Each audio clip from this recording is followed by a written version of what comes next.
Assalamualaikum warahmatullahi wabarakatuh. Alhamdulillahi rabbil alamin, wassalatu wassalamu ala asyrafil anbiya'i wal mursalin wa ala alihi wa sahbihi ajma'in, amma ba'd. Muslimin dan muslimat rahimani wa rahimakumullah. Alhamdulillah, kita bersyukur kepada Allah Subhanahu wa taala. Pada malam ini kita dapat meneruskan pengisian kuliah secara bersiri, yang mana kita akan membicarakan tentang kisah 25 Rasul di dalam Al-Quranul Karim, yang mana kita masih lagi membincangkan tentang kisah penceritaan Nabi Allah Adam alaihi salatu wassalam. Jadi malam ini sebenarnya adalah merupakan siri yang ketiga, yang mana memang pada siri yang pertama kita mulakan dengan kisah Nabi Allah Adam alaihi salatu wassalam. Jadi kita sama-sama doakan moga-moga pengisian pada malam ini dapat berjalan dengan baik. Kalau suara saya kurang didengari, saya mohon ampun dan maaf. Setakat ni tuan boleh dengar tak suara saya dengan baik? Sebab lain boleh saya jelas. Alhamdulillah. Okey, jika ada sangkut ke apa, saya minta tuan-tuan tolong bersabar kerana saya berada di rumah ibu saya. Jadi saya bergantung penuh pada hotspot Celcom. Jadi kalau ada gangguan tu saya mohon ampun dan maaf. Moga-moga Allah permudahkan urusan pengisian kita pada malam ini. InsyaAllah kita akan menyambung penceritaan kisah Nabi Allah Adam alaihi salatu wassalam. Seperti biasa, saya akan paparkan nota dalam bentuk PowerPoint yang ada diedarkan kepada tuan-tuan dan puan-puan sebelum ini. Cuma ada beberapa maklumat tambahan yang saya mohon jasa baik tuan-tuan kalau boleh catat beberapa maklumat tambahan. Okey, saya akan paparkan nota yang pernah saya berikan sebelum ini. Baik, begini. Untuk memudahkan pengisian kita, okey, kejap saya paparkan kembali. Okey. Untuk memudahkan pembelajaran pada malam ini, saya izinkan saya ulang apa yang telah kita belajar pada minggu yang sebelum ini. Maknanya Jumaat yang lepas tiada kelas. Jadi yang kita belajar pada 2 minggu yang lalu. Okey. Yang mana kisah Nabi Allah Adam ni sebenarnya kita masih lagi berada pada fasa-fasa penciptaan Nabi Allah Adam. Yang mana fasa penciptaan Nabi Allah Adam ini kita bahagikan ia kepada 3. Yang mana 3 fasa ni sebenarnya ia adalah 3 fasa ni kita ambil daripada surah Al-A'raf, termasuklah surah Al-A'raf ayat nombor 11. Ada 2 fasa, iaitu fasa khalaqnakum, fasa penciptaan, dan fasa kepada membentuk jasad Nabi Allah Adam. Kemudian surah yang kedua, untuk kita mendapatkan fasa yang ketiga, kita rujuk dalam suratul Hijr ayat nombor 29. Ini bermakna pembahagian 3 fasa ini adalah pembahagian yang diambil daripada 2 surah, surah Al-A'raf dan juga suratul Hijr. Jadi ringkasan dia kita buat dalam bentuk kronologi. Kalau kita lihat pada carta alih ni, Jadi fasa pertama adalah fasa at-takhliqu, iaitu fasa penciptaan Nabi Allah Adam daripada tanah. Yang fasa pertama inilah yang kita telah selesai pada siri yang kedua 2 minggu yang lalu. Maknanya kelas yang 2 minggu yang lalu kita dah selesai membincangkan tentang fasa kejadian Nabi Allah Adam daripada segenggam tanah, akhirnya jadilah Nabi Allah Adam ini satu patung yang lengkap. Okey. Jadi pada fasa yang kedua adalah fasa at-taswiru wa taswih. Maksudnya fasa kedua ni adalah fasa membentuk rupa fizikal Nabi Allah Adam, yang mana fasa kedua ini yang kita akan bicarakan, yang kita akan belajar pada malam ini. Termasuklah pada fasa peniupan roh kepada Nabi Allah Adam. Jadi siri ketiga malam ni kita akan ambil fasa yang kedua dan juga fasa yang ketiga. Okey, saya harap tuan-tuan jelas hala 7 pengisian kita pada kuliah yang lalu, begitu juga pengisian kita untuk malam ini. Okay, jadi saya teruskan kepada fasa yang kedua. Okay. Fasa yang kedua ni, muslimin dan muslimat rahimani wa rahimakumullah, adalah fasa, kita kata apa tadi, at-taswiru wa taswih, iaitu fasa membentuk fizikal Nabi Allah Adam dan juga penyempurnaan jasad Nabi Allah Adam alaihi salatu wassalam. Okey. Jadi kita mulakan dulu dengan membincangkan apakah anggota pertama yang dibentukkan oleh Allah untuk Nabi Adam. Okey. Maklumat ini dalam nota yang saya edarkan tak ada, tapi saya minta tuan-tuan tambah. Maksudnya tuan-tuan buat, tuan-tuan kena buat catatan. Sebab hadis yang saya nak paparkan ini tak ada dalam nota yang sebelum ni. Ini baru saya buat penambahan. Okey. Hadis ini, hadis sahih, riwayat Bukhari, riwayat Muslim, yang mana hadis ini Nabi SAW bersabda, kullu bani Adam, semua anak Adam, ta'kuluhul ardu illa ajbal dhanabi, akan dimakan tubuh badannya oleh tanah. Dimakan bila? Ketika mati. Nabi kata, kalau kita mati je, tubuh badan kita semua akan dimakan oleh tanah. Illa, melainkan ada satu benda yang tak dimakan oleh tanah, iaitu azbal zanabi. Dalam bahasa mudahnya, ia adalah tulang sulbi. Okay. Setelah Nabi menjelaskan tentang ada satu tulang, tulang itu memang tak akan dimakan oleh tanah. Bagi mana-mana mayat, kalau dia mati, tanah tak akan makan tulang itu. Dia panggil apa? Ajabal zanabi. Okay, tulang sulbi itu. Dan Nabi menerangkan, daripada tulang itulah minhu khuliqa. Daripada tulang inilah dia diciptakan. Maksudnya semua anak Adam ni daripada tulang, satu tulang yang kecil itulah semua manusia diciptakan. Dan daripada tulang itu wafihi yurakkamu. Daripada tulang tu manusia akan disusun kembali, maksudnya akan dihidupkan oleh Allah nanti di hari akhirat berpunca daripada satu tulang tu.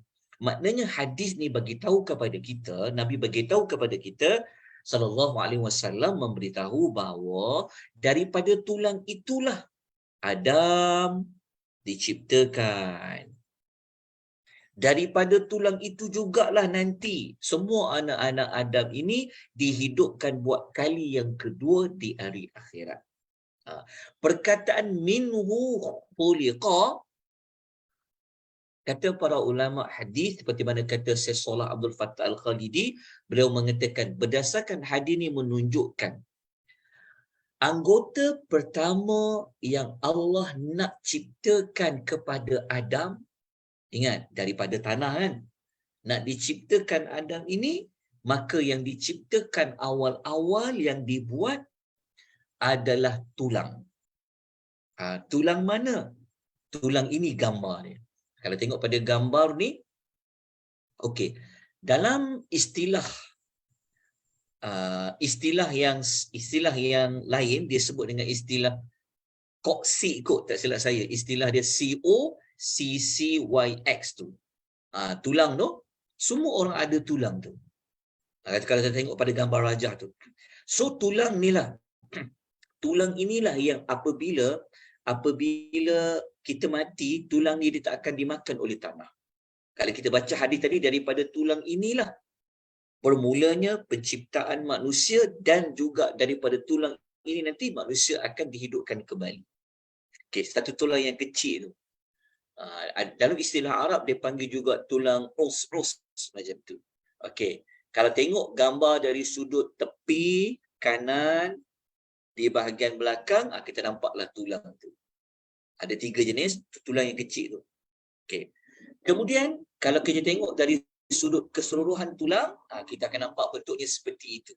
Ada satu tulang dalam gambar rajah kita tengok anak panah tu, itulah tulang yang manusia itu diciptakan oleh Allah, dihidupkan kembali di akhirat pun daripada tulang itu.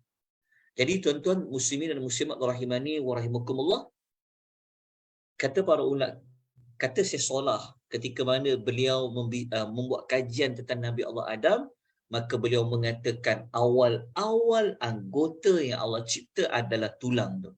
Tulang koksik tu. Jadi saya minta maaf kalau sebutan saya ni salah, minta tolong diperbetulkan. Okey. Kemudian setelah tulang itu diciptakan, maka buatlah bentuk-bentuk tubuh Adam yang lain, tangannya, rupa dan sebagainya. Maka lengkaplah tubuh fizikal Adam itu, dan fizikal itu Allah letakkan ia di dalam syurga. Memang Adam diciptakan pun di dalam syurga. Jadi dibiarkan patung Adam tu di dalam syurga. Siapa yang kata, macam mana kita boleh tahu? Tuan-tuan tengok, tuan-tuan pun sendiri dapati setiap perkara yang kita kongsikan, yang saya sebutkan, kita tak mengambil pendapat para ulama semata-mata, tetapi kita menyebut apa? Nak sebut 3 fasa tu pun ada ayat Quran. Nak menyebut tentang jenis tanah pun kita sebut ada ayat Quran. Apabila kita nak menyebut tentang jasad Adam jadi patung pun kita sebut hadis Nabi SAW. Sebab apa? Sebab penciptaan Adam ini adalah benda gaib. Benda yang Nabi SAW sendiri pun tak pernah tengok.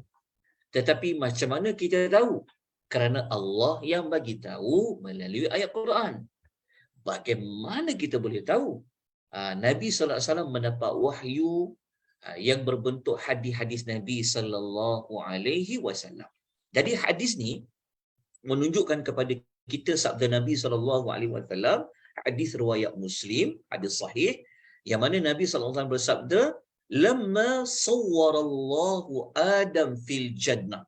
Ketika mana Allah membentukkan tubuh Adam di dalam syurga. So hadis ini menunjukkan memang bentuk tubuh Adam, kejadian Adam itu Allah buat di dalam syurga. Okey, setelah siap bentuk tubuh Adam, kita sebut tadi itu. So anggota yang awal-awal Allah cipta tulang tadi, maka lengkaplah tangannya, kakinya tu sampai lengkap, maka di Allah buat apa patung Adam tu? Tarakahu ma sya'allahu ayyat surukahu. Maka Allah pun biarkan patung Adam itu mengikut kehendak Allah. Berapa lama tempoh patung itu dibiarkan? Tuan-tuan kena ingat kita sebenarnya masih lagi bincang fasa yang kedua penciptaan Adam. Belum bincang pasal roh lagi. Jadi kita akan masuk. Jadi Allah biarkan je patung Adam yang telah lengkap, yang telah sempurna tadi itu di dalam syurga. Berapa lama sebelum ditiupkan roh? Wallahu a'lam. Kita tak tahu. Kenapa kita kata kita tak tahu? Sebab Allah tak bagi tahu. Nabi SAW pun tak bagi tahu. Itu adalah cara yang paling selamat sekali apabila kita nak membincang ke sesuatu benda-benda yang gaib. Wallahu a'lam. Kita cuma diberitahu oleh Nabi, patung Adam itu ditinggalkan di dalam syurga. Okey. Kemudian apa lagi yang berlaku? Faja'ala iblisu yutifu bihi. Datang iblis. Iblis ni dia buat apa? Yutifu bihi. Yuti tu dia tawaf lah. Maksudnya dia berpusing-pusing. Mengelilingi patung Adam tadi itu. Dia buat apa dia pusing-pusing tu? Yanzuru ma huwa. Sambil dia memperhatikan kejadian, maknanya sifat fizikal Adam tu. Yang ada dalam bentuk patung tadi. Tapi bukan sekadar duk perhati saja, tetapi iblis ni dia mengambil kesempatan untuk dia study, untuk dia tengok kejadian Adam ni macam mana sekian tu. Itu yang Nabi sebut dalam hadis dia, falamma ra'ahu ajwafa. Maka ketika iblis mendapati ada rongga pada Adam. Maknanya iblis tu bukan sekadar dia pusing tengok patung Adam tu, tapi dia juga tengah study sebenarnya. Apakah kriteria kejadian manusia ni Adam? Maka iblis dia mendapati, ada rongga-rongga yang ada pada Adam. Maka daripada itulah Nabi SAW menceritakan kepada kita annahu khuliqa. Nabi kata arafa. Maka iblis pun mengetahui annahu khuliqa khalqan la yatamallaq. Maka iblis tu dia mengetahui, rupanya Adam ni, patung Adam ni merupakan satu kejadian yang tidak mampu. Hadis tu kata la yatamallaq. Satu kejadian, satu makhluk yang tidak mampu. Yang tidak mampu tu apa? Okey, para ulama hadis mereka mentafsirkan la yatamallaq ni seperti mana Al-Imam Nawawi membuat ulasan. Maksud yang pertama, sifat kejadian Adam tu dia tidak mampu untuk menahan syahwat. Okey, syahwat ni tuan-tuan jangan kecilkan makna syahwat pada nafsu yang kita faham nafsu syahwat tu. Bukan. Syahwat ni adalah keinginan. Maksudnya manusia ni dia ada perasaan menginginkan sesuatu. Itulah yang dikata manusia ni dia tidak mampu merujuk kepada keinginan dia, hawa nafsu dia tu. Nak ingin barang, nak ini. Sebab tu manusia ni dia mempunyai kelemahan dia pada hawa nafsu dia tu. Sebab tu sifat tidak puas itu ada pada ciri Adam tu. Okey. Kemudian kita lihat yang makna yang kedua, kata para ulama hadis, maksudnya patung Adam tu dia ada rongga-rongga yang boleh merujuk kepada dia tidak ada kemampuan. Maksudnya dia ada kelemahan dari sudut menghalang waswas syaitan. Kemudian yang ketiga juga membawa maksud dia tidak mampu untuk menahan marah. Sebab kan ada rongga. Dia akan melibatkan ada emosi, perasaan, keinginan. So syaitan tu dah study dah. Jadi tuan-tuan dan puan-puan, daripada apa yang syaitan iblis itu dia telah study tentang Nabi Allah Adam ni, semasa patung tu Allah biarkan berada di dalam syurga, maka iblis itu dia telah mengetahui akan kelemahan dan kekurangan yang ada pada Adam.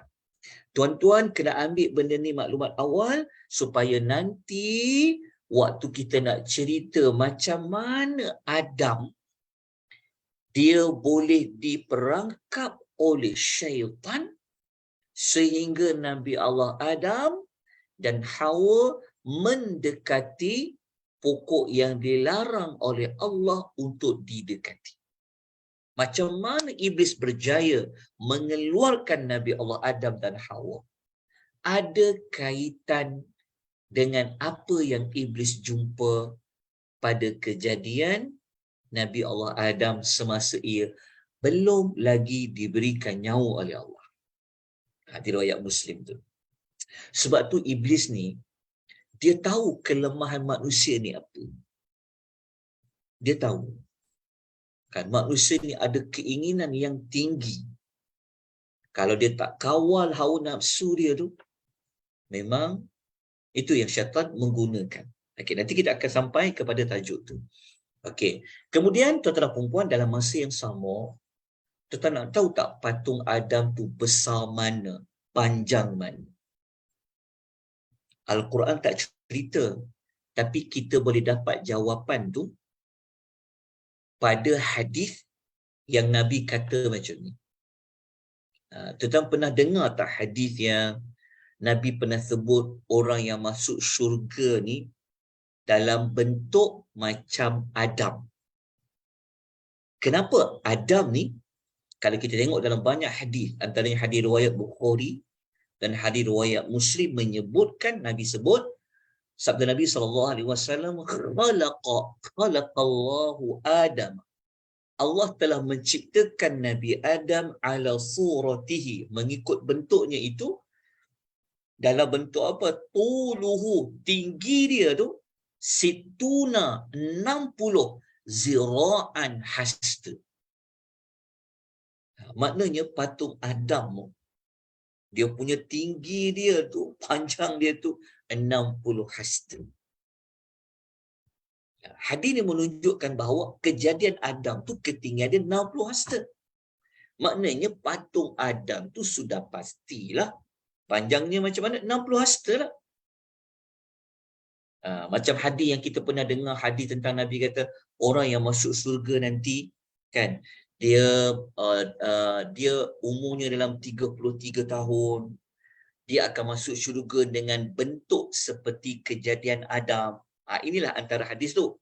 Dia punya tinggi Adam tu 60 hasta. So Allah jadikan kita nanti masuk syurga macam Nabi Allah ini diciptakan oleh Allah mula-mula dalam syurga.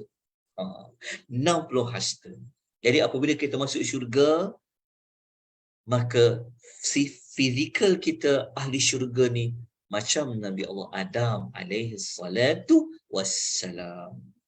Okey, dah selesai tentang fasa yang kedua. Sekarang kita nak masuk kepada fasa yang ketiga. Fasa ketiga ni tentang apa? Kita nak sebut tentang macam mana roh itu diberikan kepada Nabi Allah Adam alaihi salatu wassalam. Okey, pada fasa yang ketiga ni kita dah belajar kita dah belajar tadi bahawasanya iblis sudah dapat mengenali macam manakah kejadian manusia yang bermula daripada Nabi Adam. Okey, sekarang masuk kepada fasa macam mana Allah nak hidupkan patung Adam tu. Maka nak hidup perlukan roh. So, macam mana Allah buat? Baik. Kita kena tengok pada beberapa ayat. Okey, antaranya kalau kita rujuk dalam suratul Hijr ayat nombor 29, yang mana ayat ni kita gunakan juga untuk menunjukkan ada beberapa fasa tadi. Jadi kita tengok pada perkataan mirruhi. Mirruhi. Kita tengok ya, Allah berfirman, a'udzubillahi minasyaitonirrajim. Fa idza sawaituhu wa nafakhtu fihi. Kemudian apabila aku, kata Allah, telah sempurnakan kejadian Adam. Tadi kita dah sebut sempurnakan macam mana. Dia punya ketinggian dia 60 hasta. Okey. Apa lagi Allah buat? Wa nafakhtu fihi, dan aku tiupkan roh pada Adam. Tapi dekat sini roh kat situ Allah kata mirruhi, daripada rohku. Rohku, min maksudnya daripada. Tengok saya. Kalau min maksudnya adalah daripada. Okey.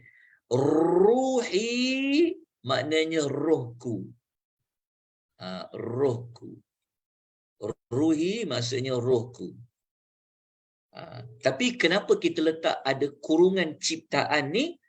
Untuk mengelakkan orang salah faham. Sebab kalau kita baca ayat ni, kalau kita baca sekadar kita baca terjemahan, mungkin orang akan kata, oh, Nabi Adam ni dia dapat roh Allah lah. Sebab ayat tu kata mirruhi, daripada rohku. Kenapa kita letak dalam kurungan? Kita akan kupas daripada ni maksud dia apa.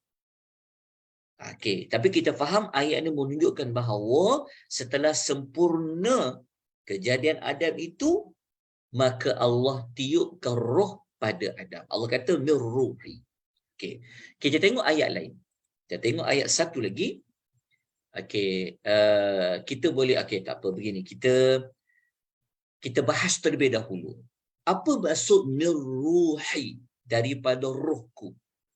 Okey. Daripada rohku, tuan-tuan, jangan tersalah faham. Okey, jadi kita kena faham dulu. Min dalam ayat tu maksudnya apa? Daripada lah. So daripada tu maksud dia apa? Perkataan min, kita baca pada ayat tadi tu. Sekejap ya, kalau kita baca, sekejap. Izinkan saya sekejap. Okey, kalau kita baca min, apa maksud dia apa? Daripada, betul? Apa maksud daripada tu? Okey, adakah daripada bermaksud sebahagian? Macam daripada, contohnya, kan kita belajar kan? Kita belajar macam mana kita nak kata ya? Kita nak kata okey. Kita nak kata okey, kuih itu dibuat daripada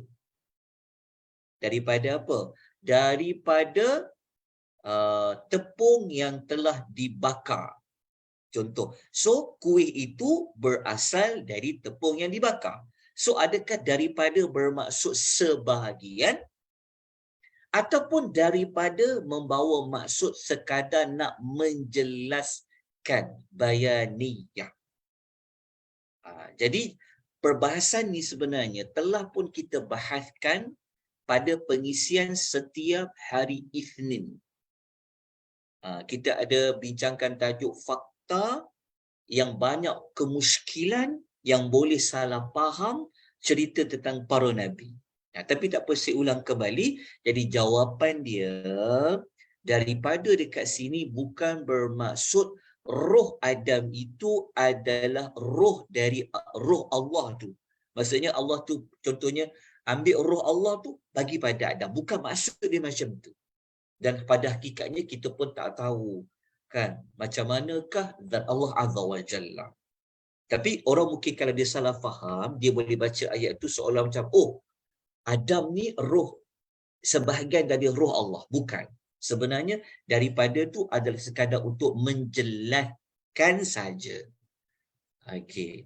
Maksudnya sebab itu roh daripada tu kita letak terjemahan dia apa? Kita kata ciptaanku. Maksudnya Allah nak kata roh Adam ini Allah yang ciptakan. Bukan roh itu sebahagian daripada roh Allah. Jadi kita kena betulkan. Okey. Muslimin dan muslimat rahimani wa rahimakumullah, saya harap jelas setakat ni untuk penjelasan mirruhi. Okey. Begitu juga tuan-tuan dan puan-puan, ada cerita manusia lain yang dia sama macam perkataan yang Allah sebut tadi itu, tapi dia sebut mirruhina, daripada roh kami. Ini cerita macam mana Allah menjadikan Nabi Allah Isa kepada Maryam. Dan kita tahu kan, Maryam tidak mempunyai suami tetapi dia boleh hamil. Kemudian ruh Nabi Allah Isa telah Allah masukkan ke dalam kandungan Maryam. Jadi sama juga perbahasan dia. Mirruhina dalam ayat 85 ni bukan bermaksud Nabi Isa itu dia adalah sebahagian ruh Allah. Bukan. Tetapi daripada di sini merujuk kepada sekadar nak menjelaskan daripada ciptaan roh yang Allah cipta. Okey. Jadi selesai untuk tajuk dan peniupan roh, kita masuk satu lagi maklumat lain. Okey. Maklumat lain adalah hadis. Yang hadis ni saya sebut pada 2 minggu lepas, saya tak sempat masukkan dalam nota. Saya minta tuan-tuan catat hadis ni. Hadis ini riwayat Muslim yang kita dapat jawapan bila roh Nabi Allah Adam itu Allah ciptakan.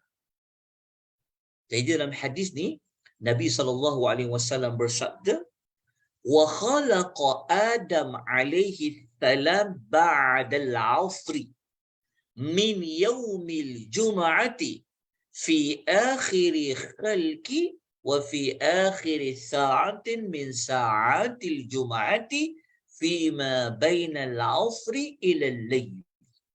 Nabi SAW menerangkan kepada kita, dan telah diciptakan Adam alaihi salam selepas asar pada hari Jumaat. Maknanya selesainya kejadian Adam itu adalah pada hari Jumaat selepas asar. Asar nak masuk kepada maghrib hari Jumaat. Itulah waktu yang ditiupkan roh kepada Nabi Allah Adam alaihi salatu wassalam. Kita selalu dengar hadis kelebihan hari Jumaat, betul tak? Kan kita tahu antara hadis yang menunjukkan kelebihan hari Jumaat ni adalah Nabi Adam diciptakan pada hari Jumaat, betul tak? Nabi Adam masuk syurga hari Jumaat, Nabi Adam keluar dari syurga hari Jumaat, berlakunya tiupan sakakala hari Jumaat, taubat Nabi Allah Adam pada hari Jumaat. Jadi kalau kita ambil hadis ini, ada maklumat lanjut Jumaat tu bila? Maka dalam hadis ini menunjukkan selepas asar sehinggalah nak masuk kepada waktu malam pada hari Jumaat. Okay, itulah jawapan jika dikaitkan bilakah ditiupnya roh Nabi Allah Adam. Sebab kita tahu apabila tiup roh saja, maka lengkaplah, hiduplah manusia yang bernama Adam. Tapi hidupnya Adam ni dia ada dia maksudnya dimasukkan roh, ditiupkan roh itu pada hari Jumaat selepas asar. Kemudian apa lagi yang berlaku kepada Adam? Okey. Kalau kita baca dalam hadis yang lain, okey, ini adalah hadis yang okey, ini adalah hadis yang akhir sekali yang kita nak pelajari pada malam ni. Jadi malam ni kita belajar tak sampai 1 jam lah. Okey. Hadis ni Nabi SAW menceritakan kepada kita dalam sabda Nabi SAW. Okay, pertama kita kena tahu dulu. Sebelum kita nak ambil maklumat dalam hadis, kita kena tahu dulu sumber hadis ini dan status hadis ini. Apa? Sebab tak semua hadis kita boleh guna. Memang orang kata ada hadis. Tapi kita kena tanya, hadis riwayat siapa? status hadis itu apa. Jadi hadis yang kita nak rujuk ni hadis sahih, riwayat At-Tirmidzi dan juga riwayat Al-Bazzar. Yang mana Nabi SAW bersabda, "Lamma khalaqallahu Adam." Ketika Allah telah menciptakan Nabi Allah Adam, wa nafakha fihi ruh, dan meniupkan roh kepada Adam. Bila tuan-tuan ditiupkan roh tadi, kita dah sebutkan. Lalu macam mana Adam ni nak dihidupkan? Lalu ketika roh dimasukkan kepada Adam, kita sebut tadi selepas hari Jumaat, selepas asar nak pergi ke Maghrib, di antara waktu itu, maka Adam tu jadi apa? Lalu baginda Adam alaihi salam atosa, dia bersin. Jadi cara hidupnya Adam ni, lepas roh tu dimasukkan saja oleh Allah, maka Adam ni dia bersin. Ketika dia bersin tu, kita nak tahu tak disebut apa? Nabi mengatakan, dia menyebut Alhamdulillah. Nabi Adam kata apa? Alhamdulillah, segala puji bagi Allah. Macam mana Adam ni, dia boleh bersin, maksudnya ucapan, maksudnya benda yang pertama berlaku kepada Adam setelah rohnya itu dimasukkan oleh Allah, ditiup, dia bersin. Dan kalimah yang awal-awal Nabi Adam sebut setelah dia bersin adalah Alhamdulillah, segala puji bagi Allah. Tuan-tuan, sebab itu surah Fatihah tu ada ayat apa? Alhamdulillahi Rabbil Alamin. Masya Allah. Kan? Patutlah Al-Fatihah itu dijadikan surah yang kita kena ulang menyebutnya. Bahkan wajib dibaca dalam salat.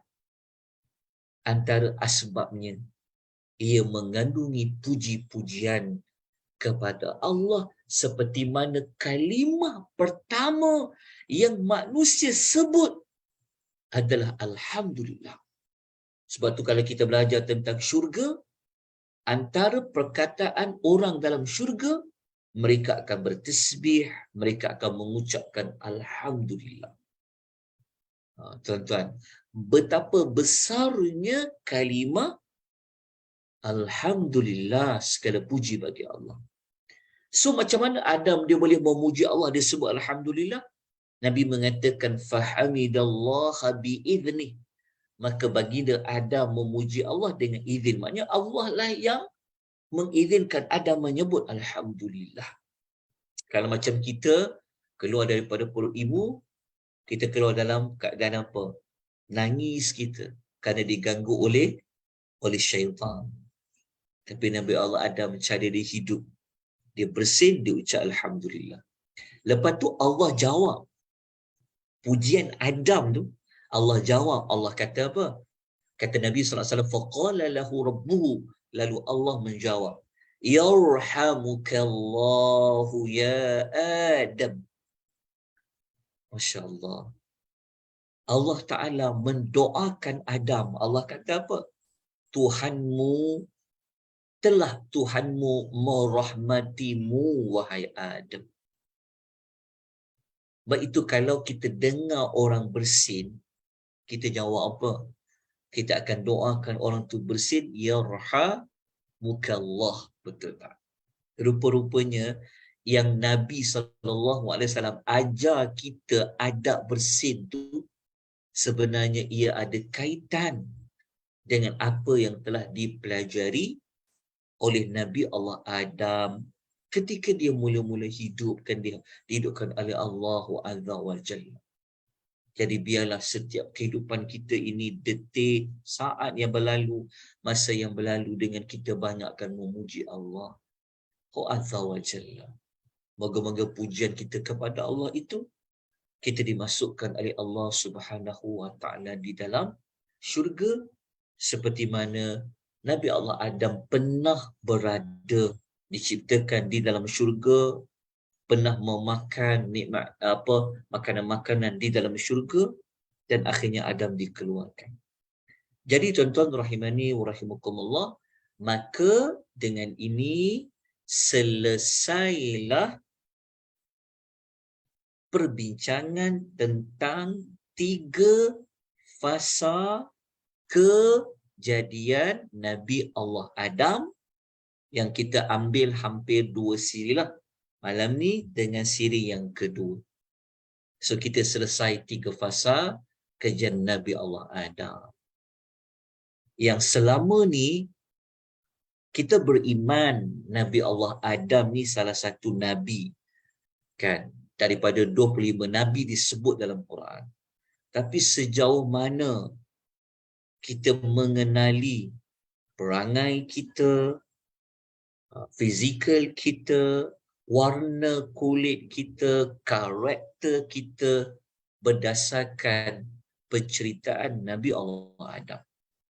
Sebab itu kita mengambil usaha, Akademi Tadabbur mengambil usaha dengan rahmat Allah untuk kita kena cerita juga pasal Nabi Allah Adam ni kepada masyarakat. Sebab kalau kita tak kenal, kalau kita nak kenal diri kita, nak kenal perangai orang lain di sekeliling kita, kita kena kenal macam mana Adam tu. Apa yang Adam lalui, itulah yang kita ikut bapa kita. Sampaikan kita masuk syurga pun nanti akan menyerupai ketinggian Nabi Allah Adam.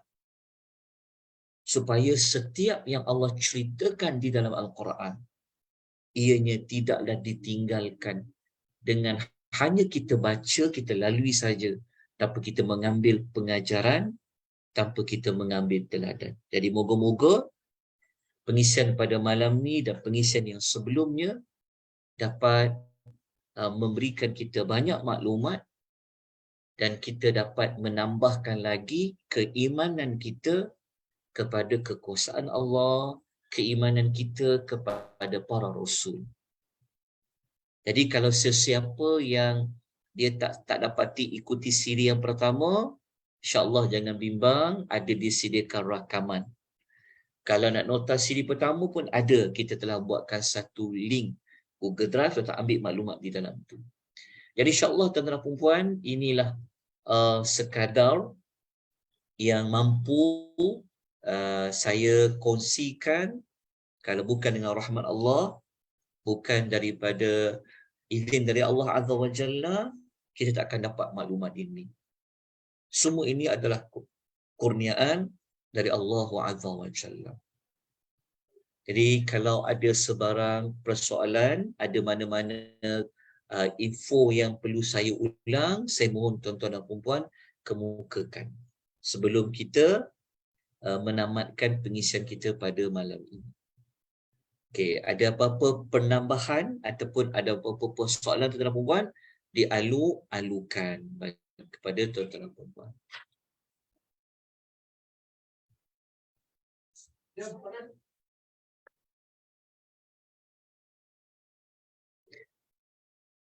Okey, saya jawab soalan dekat ruangan chat ni, bertanya tentang apa beza iblis dengan apa beza syaitan. Okey, apa beza iblis, apa beza syaitan. Okey, saya jawab. Okey. Begini ya. Apa beza iblis, apa beza syaitan. Okey, begini. Kejap ya, saya tunjukkan. Okey, macam ni. Ni. Ini carta dia kejap ya. Saya cuba buat carta dia begini. Okey. Iblis adalah ketua bagi segala syaitan. Syaitan pula adalah sifat ataupun ciri bagi mana-mana jin yang jahat. Ringkasan dia beginilah, maksudnya Jin terdiri daripada dua. Ada jin yang beriman, ada jin yang kafir. Okey. Jin yang kafir terdiri daripada iblis, terdiri daripada syaitan. Okey, apa beza dia? Okey, beza dia begini. Okey. Syaitan, okey kejap ya. Syaitan ni dia bukan jenis jin. Syaitan ni kalau kita belajar maksud dia adalah berasal daripada kalimah syaitana iaitu taba'ada, maksudnya jauh. Jauh dari apa? Kata Syekh Salah, dia kata syaitan merupakan sifat yang disandarkan kepada sesuatu. Dia adalah sifat. Dia bukan jenis makhluk yang tertentu. Sebab itu syaitan ni dia boleh dipakai kepada manusia, boleh dipakai kepada jin. Sebab tu ada manusia digelar syaitan. Ada jin digelar syaitan. Sebab apa? Sebab apa manusia pun boleh digelar syaitan? Kerana syaitan ini dia bukan jenis makhluk, tetapi dia adalah sifat yang disandarkan kepada sesuatu. Apa sifat yang dikatakan syaitan tu? Maksudnya adalah yang jauh dari mentaati Allah. Maknanya, kalau ada manusia yang jauh dari mentaati Allah, dia memegang gelaran syaitan. Kalau ada mana-mana jin yang jauh dari mentaati Allah, dia juga memegang gelaran syaitan. So, apa beza iblis dan syaitan? Kalau kita ambil gambar raja tadi ni, maksudnya begini. Maknanya macam inilah. Maknanya, jin, maknanya iblis daripada jin. Syaitan tu juga ada di kalangan jin. Okey. So apa persamaan iblis dengan syaitan? Persamaannya kedua-dua itu berasal dari satu, iaitu jin. Jin yang mana? Jin yang kafir. Jin yang kafir. So, apa perbezaan iblis dengan syaitan? Perbezaan dia adalah iblis dia satu. Iblis dialah yang paling syaitan sekali. Boleh faham tak? Maksudnya dalam banyak-banyak syaitan, siapa yang paling syaitan sekali adalah iblis. So iblis ni dia adalah chief bagi semua syaitan. Sama ada syaitan daripada jin ataupun syaitan daripada manusia. Itulah perbezaannya.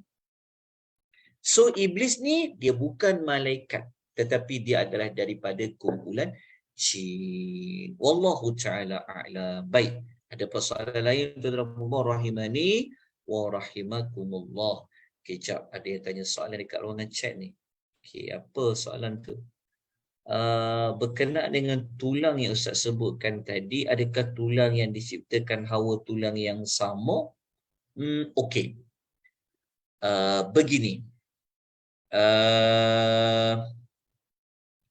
Kita sedia maklum, Hawa, kita sebenarnya kita tak tahu dengan lebih lanjut tentang penciptaan Nabi Allah Hawa.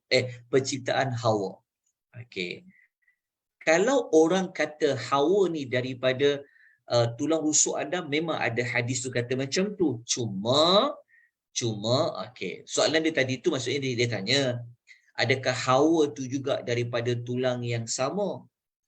Okey, kita katakan begini. Hawa diciptakan daripada siapa? Jadi kita akan tengok hadis tu. Okey, begini. Okey, sekejap ya. Okey. Kalau kita baca hadis, memang hadis tu, kalau kita tengok not yang saya paparkan dalam skrin Zoom ni, okey, memang kita jumpa hadis-hadis Nabi yang Nabi kata macam ni. Pertama, hadis riwayat Bukhari Muslim. Nabi kata, orang perempuan ni, fa innahunna khuliquna min dhil'in. Orang perempuan ni dicipta daripada tulang rusuk. Ini orang kata rusuk Adam. Okey, ni hadis dia daripada tulang rusuk.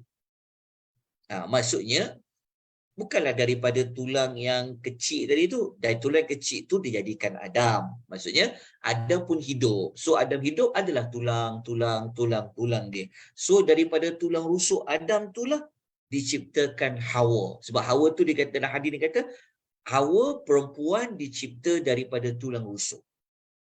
Okey. Hadis lain, hadis yang kedua, hadis riwayat Bukhari yang lain, Nabi kata al-mar'atu kadhil'in. Wanita itu umpama tulang rusuk. Yang ni lain pula. Kalau yang tadi kata, hadis pertama kata wanita tu atau Hawa itu wanita-wanita daripada tulang rusuk. Hadis kedua kata seperti tulang rusuk. Okey, jadi maknanya apa? Jadi maknanya kalau kita baca kisah Hawa ni, memang Allah disebut dalam Quran Hawa tu daripada Adam. Daripada Adam daripada mana? Kalau kita tengok begini. Kalau dalam surah Nisa ayat 1, memang Allah sebut Hawa itu daripada mana? Kita kena ambil ayat ni. Dalam ayat ni kan Allah kata wa khalaqa minha zawjaha. Allah yang tulisan warna kuning yang saya highlight ke kuning ni. Dan Allah menjadikan daripada Adam itu satu pasangan, iaitu Hawa. Maknanya Hawa ni dia daripada Adam. Cuma isunya daripada Adam ni apa? Pendapat pertama kata daripada Adam bermakna daripada diri Nabi Allah Adam. Daripada diri Nabi Allah Adam tu daripada diri Nabi Adam yang mana? Itu yang dua hadis yang kita kumpulkan tadi itu daripada tulang rusuk kiri. Ini pendapat Ibnu Katsir. Tapi kalau kita baca hadis yang satu lagi kata seperti. Wallahu alam. Sebenarnya para ulama khilaf.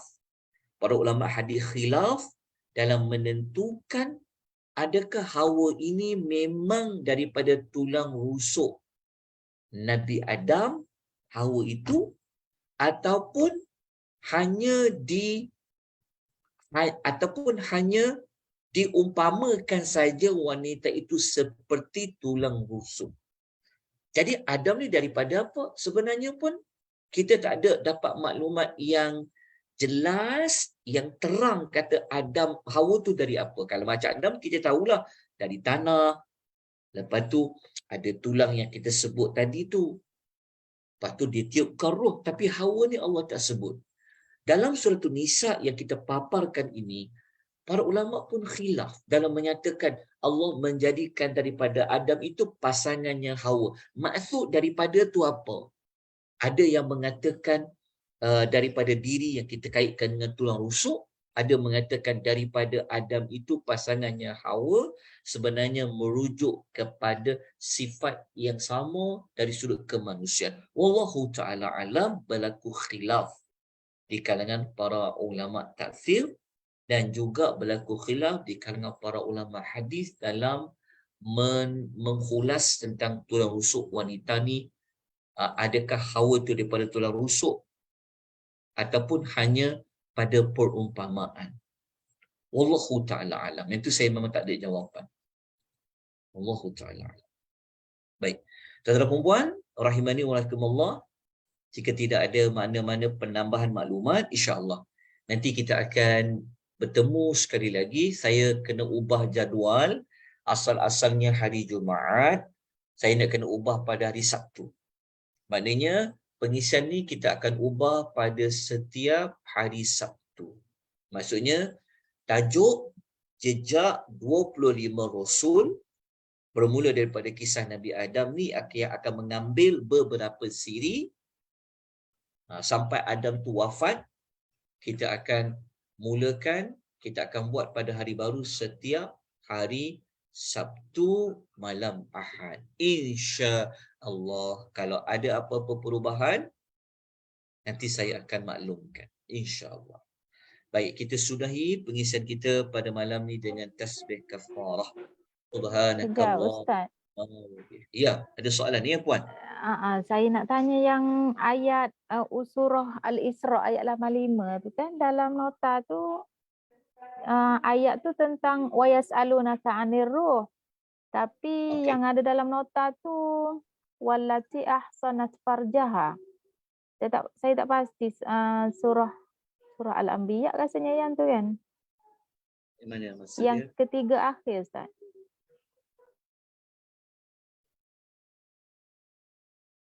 Oh, yang ni, oh yalah, yang ni kita dah yang ni dia punya nama surah dengan tu kan. Yang ni nak kena betulkan ni. Kan ayat ni Ustaz kan? merujuk Wallati kepada yang okey betul. Dari sudut nama surah ni kita kena buat pembetulan lah. Sebab dia bukan ayat 85 ni. Ni dekat sini pun tunjuk dah ayat nombor 81. Tapi yang kita bincangkan tadi tu dalam ayat ni dia memang bahas tentang biruhina lah. Okey, ayat tu betul lah. Okey. Betul. Jazakallah Okay. khairan. Cuma dia punya nama surah ni salah kot. Salah dia punya surah tu, nama surah tu. Jazakillah. Baik. Okey. Ya. Ada pertanyaan lain atau mana-mana pembetulan pun boleh sangat dialu-alukan. Ada mana-mana penambahan maklumat, silakan dalam Puan. Oh, saya tak tunjuk tadi dekat slide ya. Surah tu ya. Oh, ya. Okey. Kalau tidak ada, kita sudahi dengan tasbih kafarah dalam suratul Asr. Subhanakallahumma wa bihamdika asyhadu an la ilaha illa anta astaghfiruka wa atubu ilaik. Wal 'asr innal insana lafi khusr illa alladhina amanu wa 'amilus shalihat wa tawasaw bil haqq wa tawasaw bis sabr.